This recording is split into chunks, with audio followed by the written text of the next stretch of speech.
had made me survive the ordeal. It's funny, but I felt that it was not going to be a separation for long. I felt that I was going to go back to Makalla.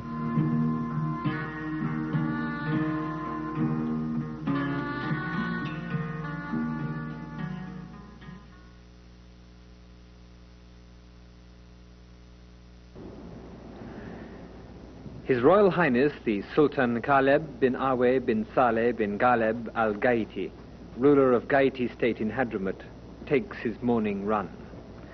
His determination to keep fit is part of the legacy of a British public school education. Following his father's sudden death last year, this 19-year-old schoolboy found himself pitchforked into politics at a critical period in South Arabian history.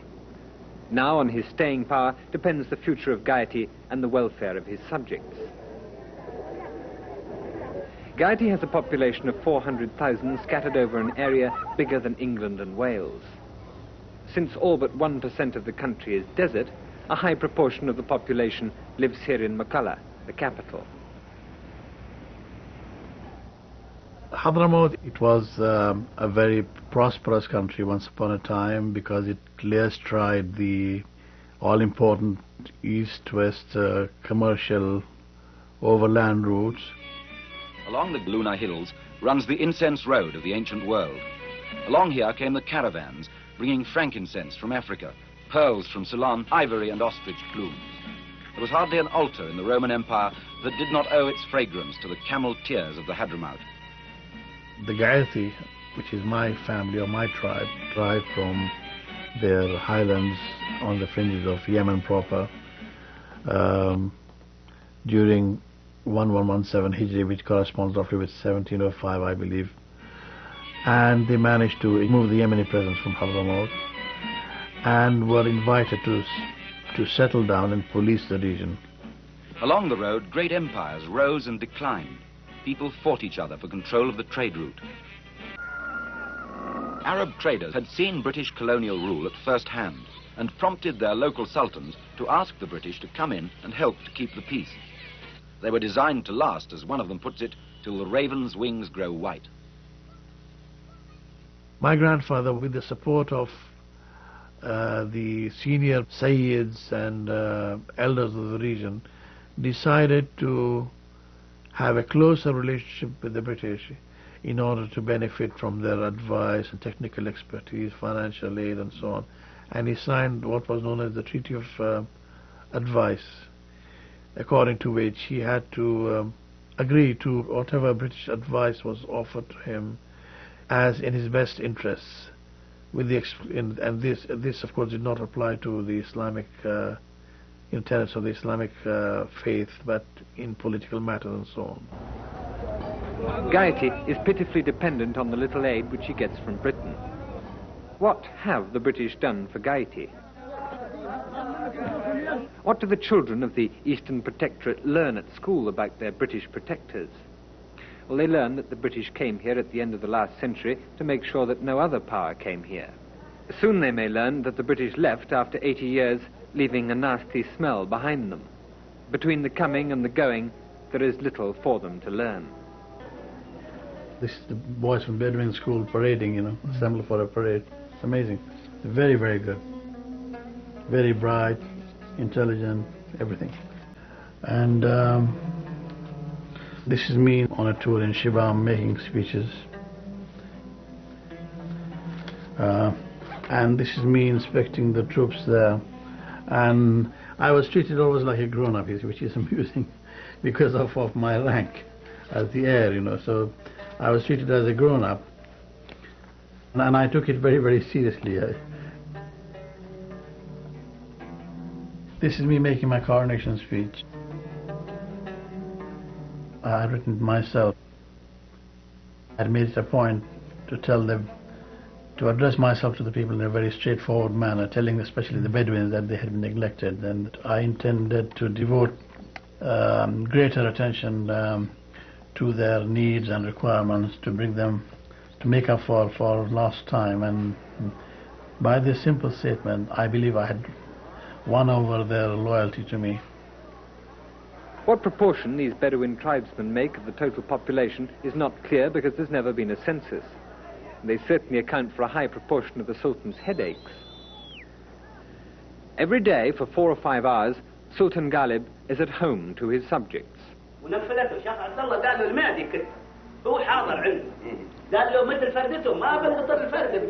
As their religious as well as their temporal leader, he's the final arbiter in disputes involving Islamic and customary law. With Islam, you were answerable to anybody, the lowest of the low, at any time, as a ruler. As well as settling disputes, the Sultan uses these daily audiences to sample opinion among his subjects. I had all these ideas which I have tried to formulate and collect together and gather about how I was going to face my challenges. And when I took over, I had this fund of goodwill because of the fact that I had taken over so young and because of the enormity of the challenges that I faced. And therefore I had a good start. And the first thing I did was, because my father's minister had done away with the State Council, which was a consultative body, which helped in the decision-making process. So my first priority was to have this replaced. Because in Islam you have the principle of shura, to be able to listen to advice, to be able to listen to criticism. These are all, very, very important. And if you are a ruler, then you must realize that you are the servant, you're not the ruler. Drive through the town on official occasions. By now, Britain was on the way out. South Arabia seemed to be sliding towards chaos. The struggle for power between NLF and Flossie killed and injured hundreds of Arabs as well as British soldiers. Each nationalist group outbid the other in terrorism or political demands, trying to establish its claim to true national leadership.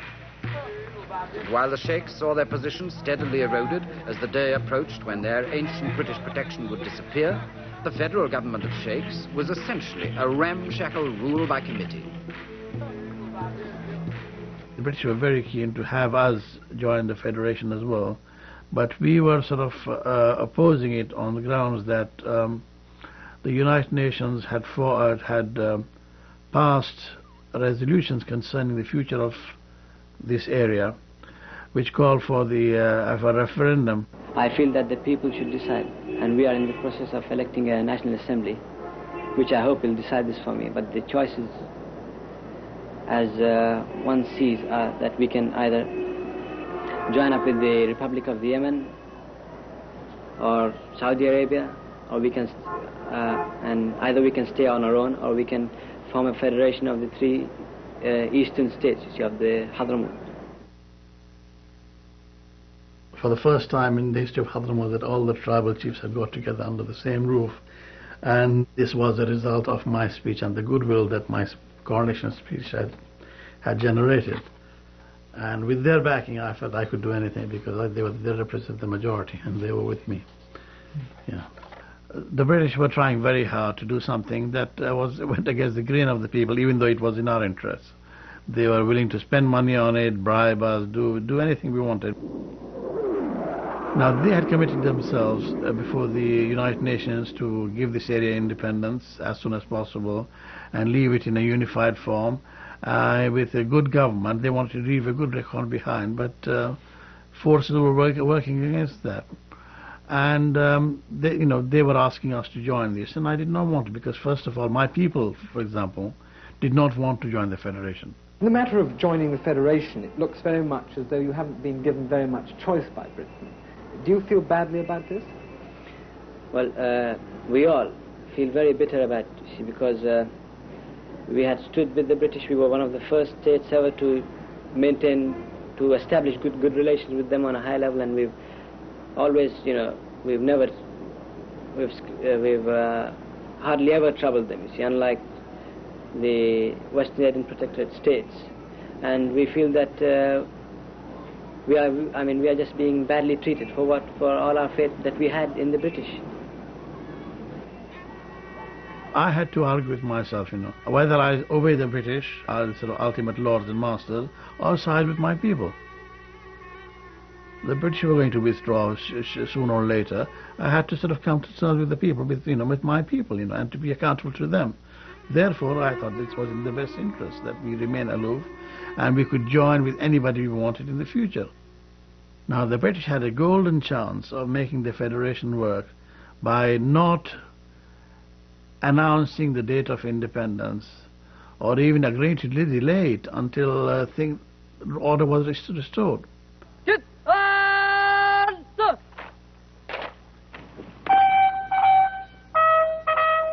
The British actually sort of kept on to their schedule and in fact ended up even by bringing forward the date of independence. This, I'm afraid, is a rather historical picture because this was just before, on the 17th of September 1967, this is just before the so-called NLF arrived to surround me and demand my abdication. It's a historical picture. They handed me these printouts of claiming that the armed forces, rather grand term, had taken over. They said, now you must abdicate and sign a letter of abdication. So I discovered that this was a British requirement, so in order that it would be legal for the British, absolutely legal for them to negotiate with the politicals who take over. And I refused. They got threatening.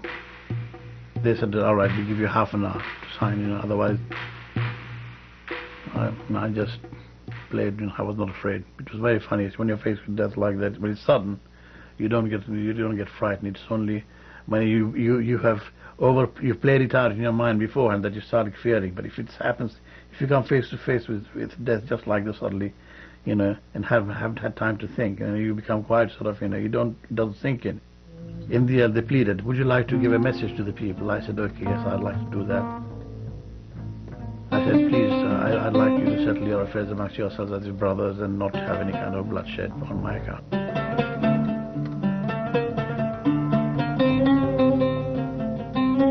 They lowered the flag and some of them came and shook my hand and they were shivering, so on. I thought any good thing could happen. And I ended up in Saudi Arabia.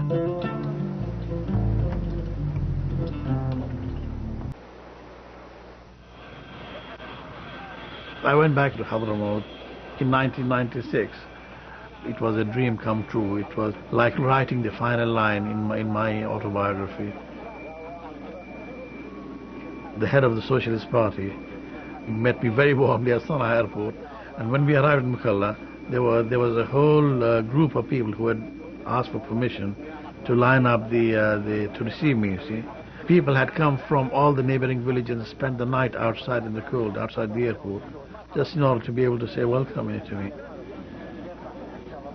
It was a very moving experience. And people with children who had not seen me but heard tales about me, they all ran around the car and so on, dancing and shouting and cheering.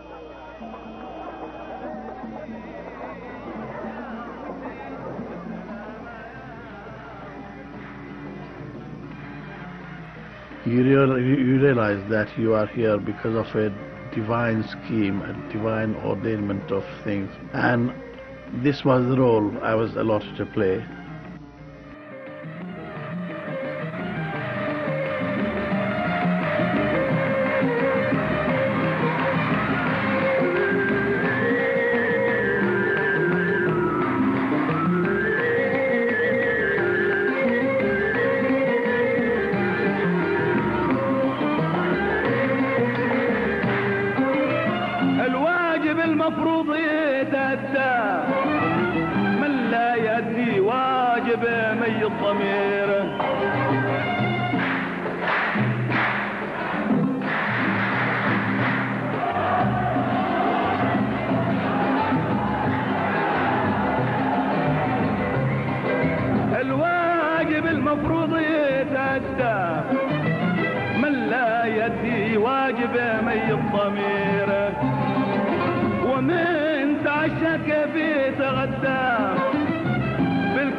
للبرمات.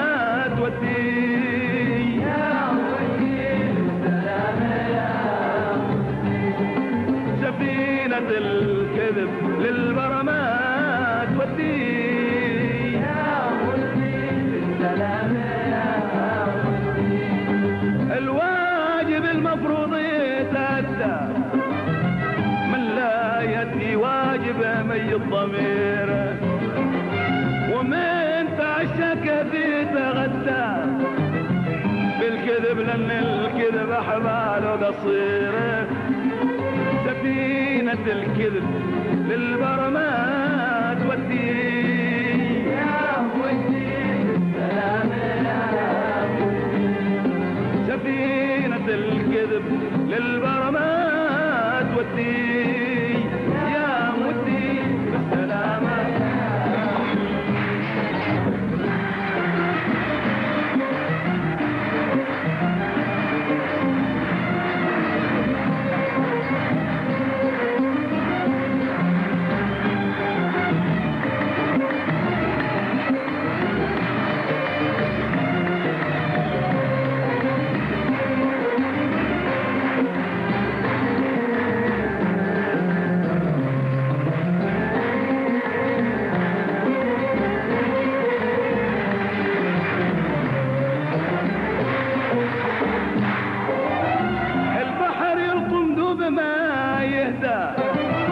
الله يعين أهل السنابيق الصغيرة، حد في الطرف واقف ومن عدى يشوف قصة داخل الغبة الغديرة.